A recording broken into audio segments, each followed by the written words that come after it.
Hi, this is Mayhem News Live, Wrestling Weekly. Kind of on a different format here right now. My computer is down, so I'm just going to have to buy me another one. It won't be this coming. So we're going to be recording the shows and doing them this way. I should post the shows on Tuesdays and Fridays around 5 o'clock, sometime like that. I will notify you on Twitter if that doesn't happen. So, yeah, it's just, things happen, and I couldn't get it fixed in time, and the guy kind of gave me the runaround, so, hey. So, just to be noticed that we're not going to be live, that it's just going to be recorded, and I'll post them to YouTube, and says hello. So, hey, this is going to be an hour show. I'm going to try to cover a lot of the stuff that's went on over the last week. We didn't have a show Tuesday because I was out of town, and then found out my cable was down, my internet was down. So, hey, things happen. Okay, we're going to start off. Got a lot of notes I want to go through. Been a lot of talk about Bobby Lashley over the last couple of months. The main question is where is Bobby Lashley? With King Mo and Rampage Jackson crossing the tracks between MMA and pro wrestling, it has to be asked. That question has to be asked. Bobby Lashley knows pretty much a lot and was the first to do so, as far as I'm concerned, to be doing MMA and wrestling. He had a career. He started off with Strikeforce, and then after he left the WWE, and then eventually moved on to TNA. Right now, he did an interview with a Bleacher Report and called himself a pioneer, and I tend to agree with him. Because and he said that Rampage and King Mo need to have fun while they're doing the MMA wrestling crossover. Where he is now, I know as of June 7th of 2013, he signed a multi-year fight deal with Pearl's Super Fight League in India. So, we know where he's at. He's fighting. He's doing, from what I understand, he's actually doing pretty good. Doing better than, he hasn't been UFC champion or nothing, but, so far he's been doing pretty good. So, I'd kind of like to see him come back to WWE. It would, I think it would be something that the shows need. They need someone like Bobby Lashley and the Boogeyman. They keep wanting to look like they're trying to bury the Attitude Era, and I kind of just think that that's a mistake. As far as we know, Linda McMahon is not running for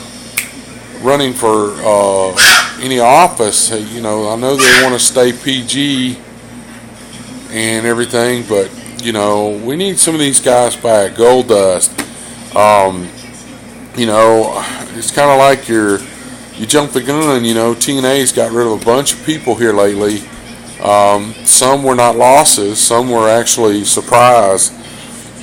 We'll talk about that later. Moving on.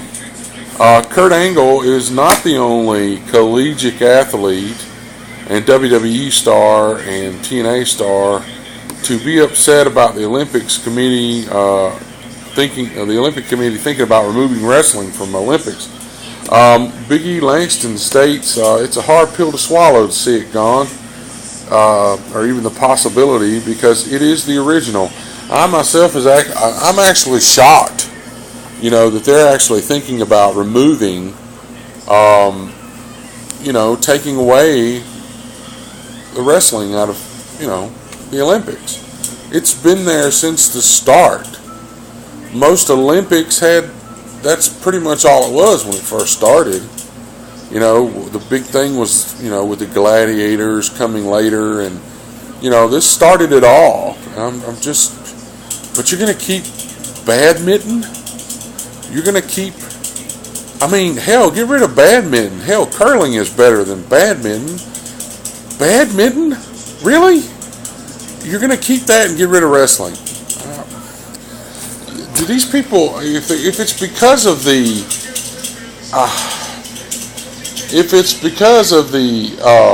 you know, how do you say? If it's because of the pro wrestling correlation, I mean, it's two different things. It's like looking at a dog and a cat. They're two different things. Most professional wrestlers end up with a basics from that, you know, and I just don't, I don't know. I just don't see the point in taking it away. All right, moving on. Main Event Mafia. Okay, right now we consist, the Main Event Mafia consists of Sting, Angle, Samoa Joe, and now Magnus. If that's a spoiler, I'm sorry. I waited till after the show, so if you hadn't seen it, I apologize. It's good to see that they've modified the original requirements to be in the Mafia. Before, you had to be a world champion. You had to be a heavyweight champion. You had to have the world title, but apparently they've modified it. It's actually good to see Joe back in the spotlight. He never should have been away from it. Samoa Joe is a beast. I can talk about people that's got weight problems. We're going to talk about that because the Bleacher Report done a thing about the 5 most out of shape wrestlers, and but I mean, Samoa Joe may not look like you know, he's not cut and he's not this and he's not that, but Samoa Joe would kick somebody's butt. So, you know, that's what I don't. I'm glad that they've modified it. You know. And now, you know, who's next? Who can be the possible, you know, remainder of the members of the Main Event Mafia? Well, I know the guy's a heel, but with Aries going off to do this X Division screw thing and everything, I'm wondering if they're going to pick up Bobby Roode. You know, he's been a heel for a long time. And he fits the profile. He already wears a suit. You know, I mean, there's some others that they could pick, but you know, I think Bobby Roode would probably be my first pick. We know Hogan's not going to be there because Hogan can't wrestle. Thank God. Anyway, don't get me wrong. I know he done a lot for wrestling, but. You know, it's what you have. You know the song "What Have You Done for Me Lately." You know, and we got some new developments in TNA. Mickie James as a straight up heel, and what I mean by that, it seems she's getting the first run at being a straight up heel. And people say, "Well, she did that before in WWE." No, you had the angle of, you know. She was a crazy, obsessed fan, and that kind of makes it a little different. So, you know, but now, you know, she is actually a straight up heel. You know, it fits her well. The speech on the ladder at TNA was very cool, not to mention she's very hot. Anyway, sorry, couldn't help it. No, I think it's about time, you know, they kind of lose that goody two-shoes, you know, thing of hers and kind of move her into a heel for the first time, truly a heel.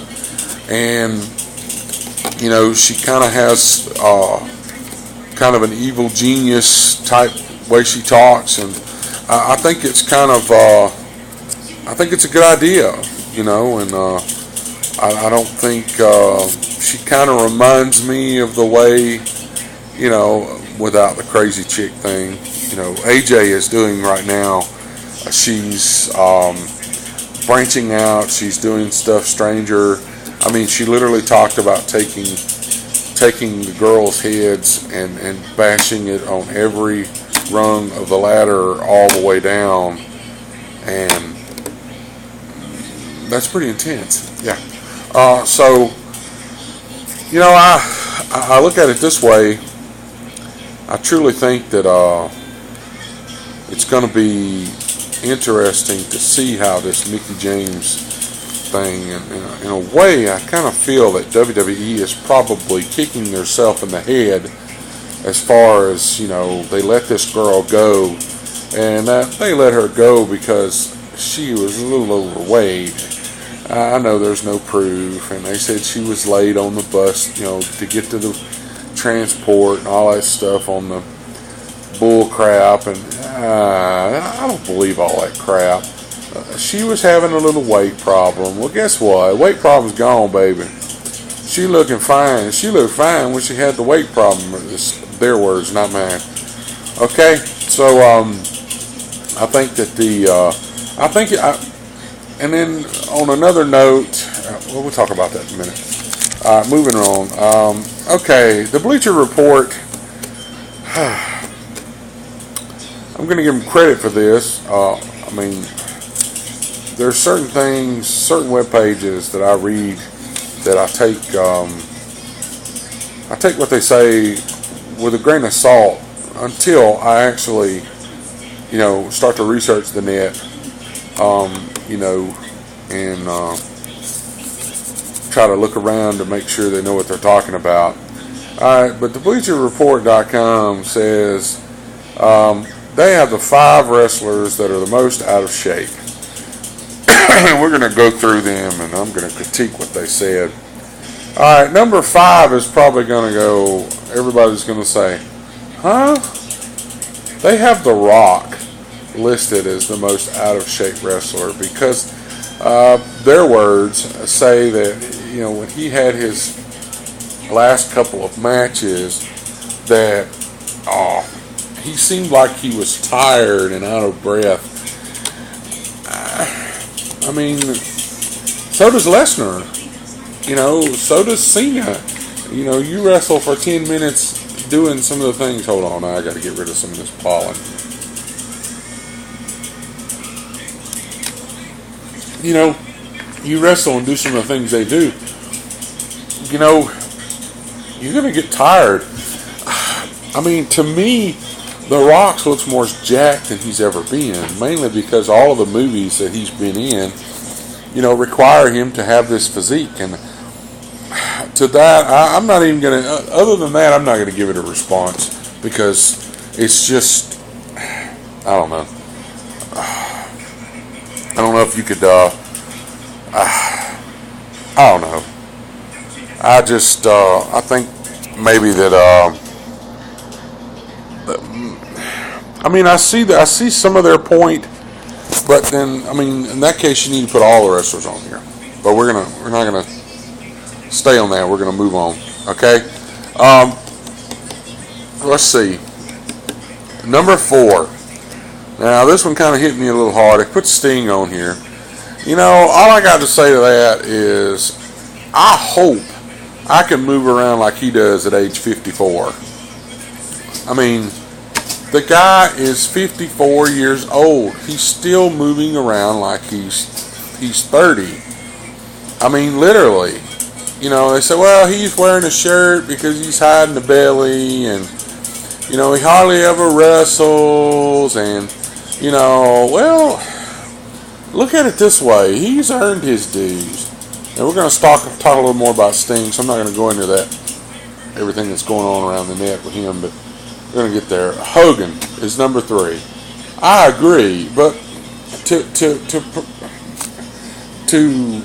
defend Hogan, the man has had major back surgery, major knee surgery. He's had more bumps than most on TV right now. He's not supposed to look good. He's been beat to hell and back. He's had surgery after surgery after surgery, and that'd be the only time you probably hear me stick up for Hogan. But I do agree that he is out of shape. But it's because of the life, what these guys go through every day in the ring when they wrestle. When you're 25 and you're jumping off the top rope and landing on your knees and your shoulder, get over it. But when you're 40 to 50, it's gonna after you've been doing it for 20 years, it's going to start wearing and tearing. And you know, I just think that you know, when you say stuff that out of shape wrestlers, you know, I mean, they even mentioned Rikishi. I noticed they didn't put him on the list because he would have probably cussed them out. But anyway, Kevin Steen is number 2, and I'll be honest, I had to look him up. I had no clue who that was. Anyway, okay, number 1 was Great Khali. Now, Khali's overall shape or fitness is actually okay. Khali is built like a brick shit house, okay? Khali's problem, he has the same difficulty that Kevin Nash does. He's tall, he's got long legs, and he's got a large upper body. Now, this isn't the wrestling fan talking here. This is the nurse. He's got a large upper body. He's doing things that are weakening his knees, and, you know, he's basically top heavy. And that's his main problem. You know, when you're almost 7 foot or over and you have a large upper body and then your legs are kind of thin, you're going to look clumsy. And he's had knee surgery. He's had several injuries. Now, if Khali was sitting down, he would be nearly 6 foot tall. And I wouldn't walk up to him and say nothing to him because dude's got some arms and chest. He would probably knock your ass cold out. You know, I mean, seriously. But, you know, when you start talking about people that are out of shape, I don't know, you just set a stigmatism. You got to go into it, you know, like The Rock shouldn't even been on this list. I'm sorry. He really shouldn't. If there's a glare on the camera, people, I'm sorry. I'm kind of in a... With this camera is a little different than one on the phone. It's on the phone. It's not on the computer. So, well, anyway, moving on. TNA retires the TNA Women's Tag Titles on June 29, 2013. To me, with them pushing the knockouts, I really think this was a mistake. I mean, it was a mistake to have, even though it was funny for Eric Young and DDP. DDP's talking about me. Anyway, for ODB to actually have the titles, to retire them, to me, was a mistake. You've got a lot of wrestlers now. It doesn't surprise me with some of the things that's been going on in TNA off camera. But, you know, I just don't know if it was a wise choice. And hold on just a minute. I'm going to clean this camera. Okay, now we got that little glare off there. Anyway. But I just don't know if it was a wise choice, you know, for them to get rid of it so soon. You know. I just don't, you know, they have one of the most pushed women's wrestling, you know, other than some of the ones that's all they are is women's wrestlers. TNA pushes the knockouts more than anybody that, you know, around. So to me, I would think, you know, I could understand why they started it. You had Sarita, you had, you know, all those girls were there, but I truly think at this point it was a mistake. So let's see here. WWE has fined Orton and Daniel Bryan for chair shots during their street fight. They're sticking behind this fight for concussion prevention, especially after Dolph Ziggler missed all the time he did after the concussion. So they're really sticking to this. They're fining folks now.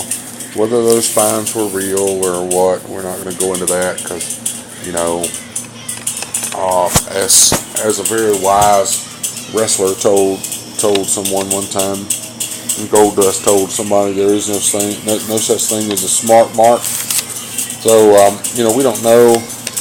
I'm going to take it as, you know, I'm going to take it on face value that they fined them because, you know, I know they fined somebody else not too long ago for a chair shot. So you know, they're trying to prevent this this brain problem that happens after you have so many concussions. And you know, and we're talking dementia, which if you don't know what that is, you need to look it up. It's not something nice. Moving on, we're going to talk about a little ROH news. The Briscoes have been written off of ROH taping TV. The question is, by most people on the internet, are they coming to WWE? Is there some type of developmental deal that has been worked out? Because from what we're hearing, this decision was made, you know, it was planned long before Jay Briscoe even won the title. So, which is, if he was leaving anyway, that's one reason why they didn't just fire his ass after the gay marriage comment. So, you know, I don't know. WWE, you know, hadn't said anything about it. And, I watch ROH some, but I need to start watching it a little more. But sometimes it just, I guess when you haven't been watching something, because where I lived before in Mississippi, you couldn't get ROH except on the internet, and it was kind of hard to find on the internet. So, you know, who knows? I'm going to have to start picking it up to try to get into it. Okay, the Iron Sheik, if you don't know who that is, why are you even watching the show? Because most everybody, every wrestling fan knows who the Iron Sheik. He's probably, at one point, was the most hated man in wrestling during Desert Storm. But he wants his story told, and he's went through some bad stuff. He's dedicated his life to the wrestling business, and I think they need to do a video. I think they need to do a DVD documentary on him. I think it would be something interesting we would watch.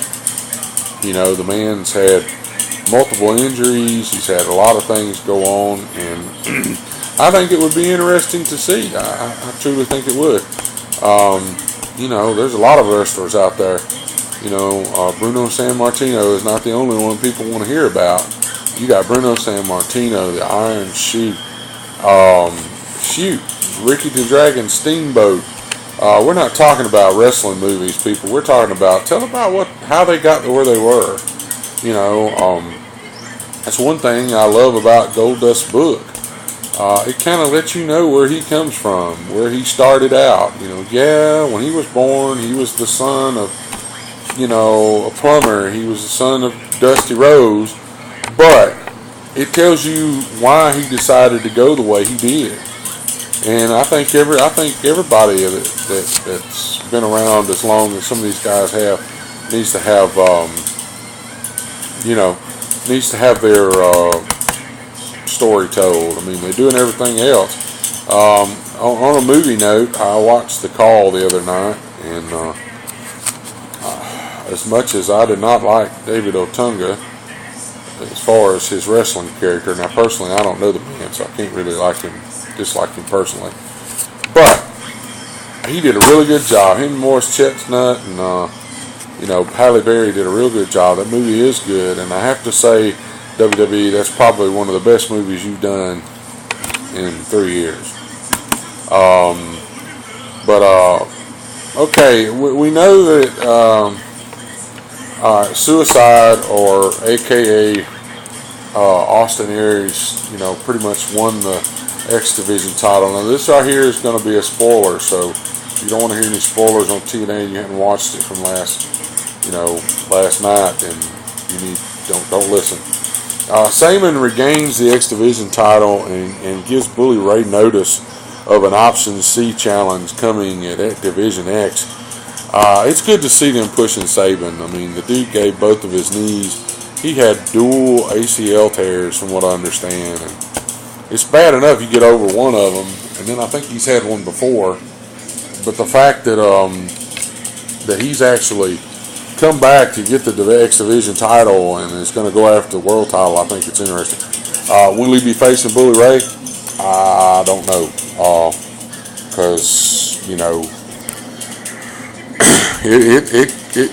it could be anybody. So they've gotten rid of, they retired Suicide, the name, and created Manic. That's MANIK. It's a cool name. I think they could have called him, I guess they were trying to stick with the couple of syllables name. Suicide, Manic, kind of makes it, sound. I think they could have done a little something to his costume though, but probably didn't have time to do all that. They didn't think about it too much when they did it. So, we're gonna see. Like I said, only time will tell. I know the guy behind the Suicide character can really wrestle. I've seen a couple of reports on him. He can really, really wrestle. So, okay. There's been a lot of talk on the web and the forums and stuff right there that a lot of people want a Divas Money in the Bank match. I think it would be cool, but look at it now. Look at it from where you're sitting back and you're looking at that ring, and you know what goes on in a ladder match, and you're thinking, how many divas do they have right now in the WWE that could actually match off? I mean, how many could they? How many people? How many divas do they have right now could go out there and take the falls and stuff that would happen in a ladder match and actually pull it off and make it legit? I just don't know if it could be done right. I don't know. Kind of have a new respect for the Bellas, but from some of their off-screen stuff. But I don't really think that Nikki or Brie Bella could take too big of a hit from the top of the ladder. I think that would be screaming injury. Of course, I'm not putting down any of the women. Natalia and Caitlyn could probably go out there and do just as good as anybody else. But I'm just worried that the ladder match would be too. I don't know if WWE would risk it, but I think it would be cool. It would kind of it'd be something different,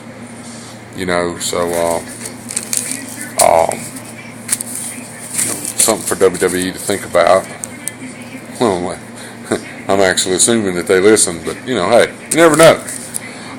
Okay, Ricardo Rodriguez is out for 30 days on a wellness violation. And most people are saying this is going to cause Del Rio to suffer with this big fight he's got coming up. Not wanting to say that it's a swerve. I know for a fact that he has been suspended for 30 days, but Rodriguez was probably one of the biggest faces associated with Del Rio, and I think he was also the reason why his first heel run did not work as good, because it's kind of hard for a character or a wrestling star to be a heel when his protege or his partner is a face. It doesn't work very well for that other person to become heel.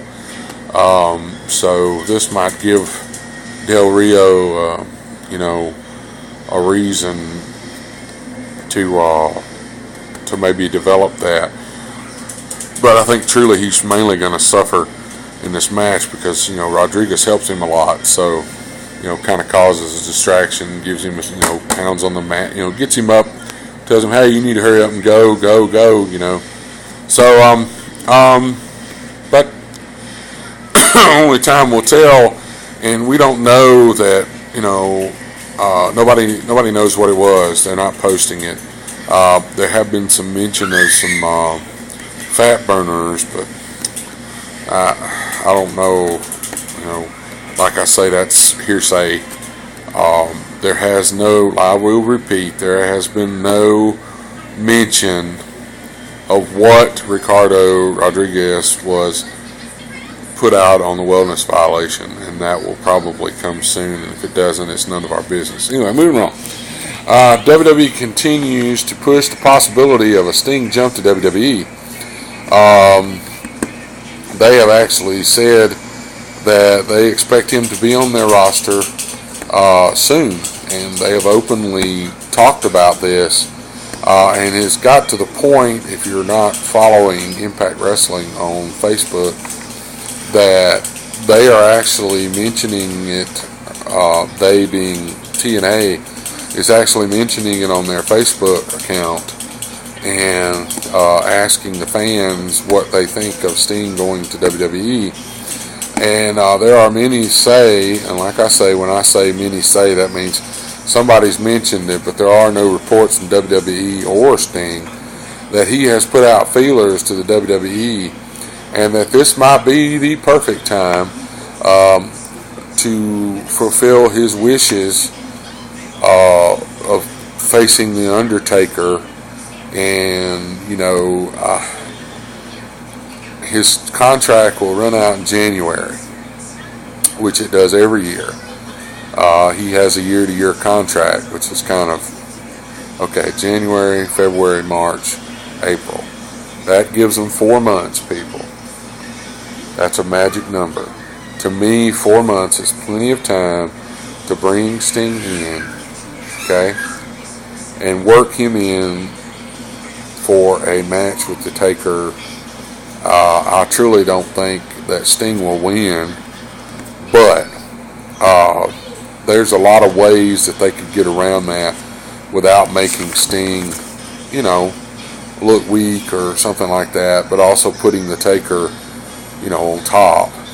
I truly think that, you know, and the reason why he never came to WWE in the first place is well, when the other guys that went straight to WWE after the WCW buyout, in his own words, Sting said that he didn't feel that they were treated with respect, and at that point in his career, he did not feel that he needed to suffer his career to the whims of WWE at that time.